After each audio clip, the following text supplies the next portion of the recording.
Hey, namaste, everybody. Lisa Romano here, the Breakthrough Life Coach. And what I want to share with you today is the number one thing I think we should consider avoiding when dealing with a narcissist and/or an obnoxious or rude person. So, the number one thing that you want to try to avoid when you're dealing with someone who you believe has narcissistic tendencies or is a full-blown narcissist, you want to avoid trying to prove your point. Now, the reason this is important is because we have to understand that a narcissist is generally somebody who does not listen. They don't care what you think. They don't care what you feel. Their agenda is very simple. Their agenda is to be right and to make you wrong. Their agenda is to find people who mirror back to them this idea that they're awesome, or that, in some cases, a narcissist might be somebody who is looking for everybody to feel completely sorry for them and to take care of them, thinking about a vulnerable narcissist or a covert narcissist. Somebody who their entire agenda is to get people to believe what they think and to get them to take care of them. And if they cannot achieve that, and you are somebody who they have deemed as someone who is not playing by their rules, then they will try to intimidate you. Then they will try to, in some cases, even hurt you. They will, create smear campaigns about you. They will try to coerce you, they'll try, like I said earlier, they'll try to intimidate you, So the way I think about a narcissist, and it really helped me, when I got clear about this idea that we're all energy and that narcissists carry themselves in a particular way. And I see a narcissist as a black hole, somebody who does not know how to generate their own energy from within, somebody who has to exist on planet Earth as someone who looks to take energy from others. So either they are going to love bomb you and be very charming when they meet you, and they're just trying to be as manipulative as they can without you picking up on this idea that they're full of crap. And in that way, they're hooking you like a fish on a hook, and they're beginning to drain your energy. They're getting you inside their lair, their emotional lair, and they need other people to generate energy from. Now, someone who is rational is generating their own energy. They are grounding themselves, they're taking care of themselves, they're exercising, they're eating the right foods, they're in love with the planet, they're in love with humanity, and, they've found ways to generate their own sense of well-being. Narcissists don't do that.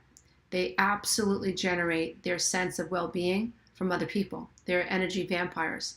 So that's why I think the number one thing that we need to avoid when dealing with someone who is narcissistic, maybe not completely a full-blown NPD, but when dealing with someone who is exhibiting narcissistic traits, which is someone who doesn't listen, somebody who exploits you or exploits other people, exploits other people's flaws or their emotions, somebody who feels entitled, doesn't have to play by the rules don't apply to them, somebody who always has to bring the conversations back to them, somebody who does not have empathy for you or your experiences, or somebody who is constantly trying to trump your experiences, somebody who has to, every time you have something wonderful to share, they have to piss on it, they have to suck energy from your joy, right? Going back to this idea that narcissists are like these black holes, they're energetic black holes, and their agenda is to suck energy from other people so they can feel better about themselves. So what we have to understand is that when you're somebody who generates your own energy and you're taking care of yourself and you're really, really trying to stay grounded and you're being self-responsible, the worst thing that you can do is to engage with someone who isn't interested in anything you have to say.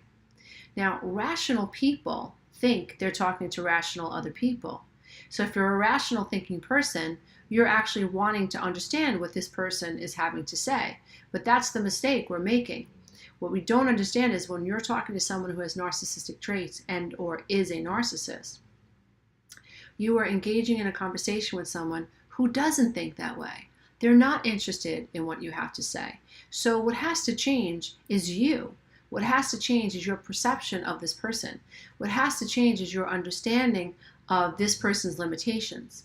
And so when you discover that you're dealing with someone who doesn't have empathy, who doesn't know how to bounce emotions back your way, when you've discovered that someone is exploitive, does feel entitled, is all about themselves, and is sucking up all the air in the room, or somebody who likes to push you around. Remember, narcissism is about dominance. If a narcissist can't talk you into idolizing them, then they will try to frighten you or coerce you into obeying them, and that can be a very, very scary situation to be in, being married to someone like that, or, even having a child who may be like that, or a boss, even a friend, right? So the worst thing that we can do is put ourselves in the situation where we are trying to prove our point with a narcissist, because then what happens is, like I said earlier, you're somebody who is generating your own energy. But when you're somebody who's self-responsible for their own energy, there's a limited amount, there's a limited supply of energy that you can generate on your own, let's say, for a 24-hour period. I'm somebody who reboots myself, and I don't expect my husband or my children to make me feel good about me. I don't expect my worth and my energy to come from outside of me. I make sure that I generate that energy from inside as a self-responsible person. But I also know that because I'm responsible for that energy, it can get depleted. So when I'm engaging with people that I understand are not listening to me, I've learned to shutty. I do not get into conversations where I'm trying to prove myself to this person, because they're not listening.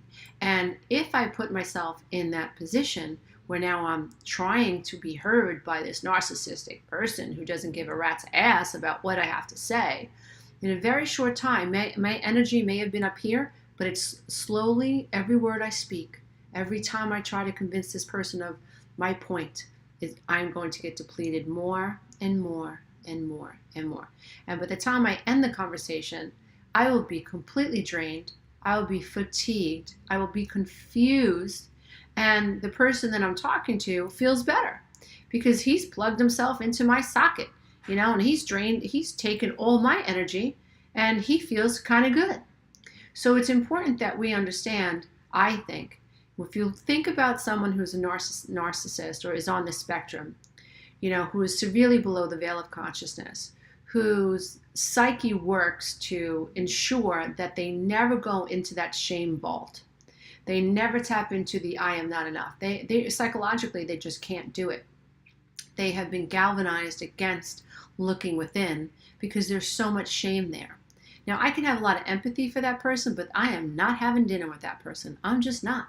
Because that person, the way that person perceives themselves and perceives life is skewed. And I will suffer because of the way this person is trying not to see themselves. And so I've learned to detach myself. I'm done trying to save narcissists who have had, really troubled backgrounds. And I know why you're a narcissist, and let me save you. Those codependent days of mine are over. I no longer want projects, okay? I want synchronicity. I want serendipity. I want peace. I want abundance, and I want flow. So dear ones, please understand me. Healthy people generate their own energy. They're self-responsible, and they've learned to not even complain about that. They just know that, the more energy they put into themselves, the more they're going to line up with abundance and peace and prosperity outside of them. They've gotten beyond blaming people for why this and why that. I mean, I am all for pinning the tail on the donkey and understanding why we are the way we are. But at one point, we've got to take responsibility for whatever's in our mind, whatever's in our heart. And then we have to use the ability to tap into the creators that we are to change it. So if you're on that path and you're in this place where you're learning to generate your own energy and you're learning to identify the lions, the tigers, and the bears in your reality, and you're beginning to say, my best friend of 32 years or my best friend of 12 years, never listens to me. Never sends me a card for my birthday or a text for my birthday, but we got to go out for the weekend for her birthday. Or, my boss is completely minimizes me and tries to humiliate me and feels entitled to exploit me and get me to stay 5 more hours after my day has ended. So when you're identifying narcissistic traits in people, try to remember that one of the goals is to not try to prove your point. Because what we have to do instead is we have to figure out, what are the boundaries for this relationship? What are the boundaries for this working relationship? Do I want to work for this company? Do I want to work for this person? What else would I like to do? Do I want to be this person's friend? How much of myself am I going to invest in this relationship? Is this a relationship that I want to continue investing in at all? What am I going to do with this relationship with this person, this narcissistic spouse of mine, who is working feverishly to convince me that she or he is this fabulous person? And I can see the Dr. Jekyll and Mr. Hyde. I know the truth. What am I willing to invest and not invest in this relationship? So we look at it from a very logical and rational place rather than a very naive place, right? And not naive, I'm not being, trying to be critical of anybody, but those of us who are rational and who have come out from being codependent, we're trying to be more rational. If you're someone who's trying to understand other people, then, and very oftentimes we naively think everybody that we're talking to is like us. Isn't everybody trying to understand what the other person's saying? No, that blew my mind. I thought everybody was rational. I thought everybody cared about recycling. I thought nobody would throw a bag of McDonald's out a car window off a highway. This is really growing up when I realized there are so many people that think so differently, that abuse animals, that don't care about the earth, that don't care about recycling, that don't really care about how other people feel. It blew my mind. But it also helped me reorganize the way I think. It also helped me become more conscious and more realistic about the way the world really operates. So not everybody is going to think like you, dear one. Not everyone is going to sit down and have a heart-to-heart and really try to understand the person that's sitting across from them. There really are people out there that are emotional predators, that are spiritual predators. And some of them do know it. And a lot of them don't. And I think the ones that don't know they are emotional and spiritual and physical and sexual predators, the ones that think they're right, the ones that think they're entitled to treat people this way, are the most dangerous, in my opinion. Because very oftentimes they are the most convincing. Because they're so convinced that they're right and that you're wrong and that they have a right to treat you this way. So I hope this video has helped some of you think a little bit more open-mindedly about dealing with someone who's a narcissist. And at the end of the day, it comes back to us. It comes back to us setting boundaries. It comes back to us doing our work. It comes back to us realizing that we are enough and that we don't need this person's validation. And it comes back to us being able to hold ourselves accountable for how we show up. It comes back to us learning how to hold on to ourselves and stay in our own skin. And even though it gets a little rocky when you stop giving in to a narcissist, it comes down to us learning to figure out what we want versus what we don't want, taking accountability for what's in our life, and the energy that we're bringing into our life and tolerating. It comes back to us. And so just remember, dear ones, when you've identified this idea that you're dealing with somebody who is not listening, try not to get into the place where you are trying to prove your point, because it is exhausting. You will be beating your head up against a wall.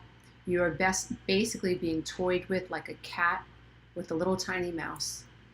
Narcissists love to engage with other people. They love to see us dance with exhaustion. They love to make other people infuriated. They walk away feeling very, very empowered when they're able to upset another person. So try to avoid that pitfall. Try to avoid that cliff. Try to avoid from falling into that trap, and just hold on to yourself. Acknowledge what's happening inside of you and decide how much of you want to give to this relationship or this conversation. And then remember to reground yourself. Remember to generate your own energy.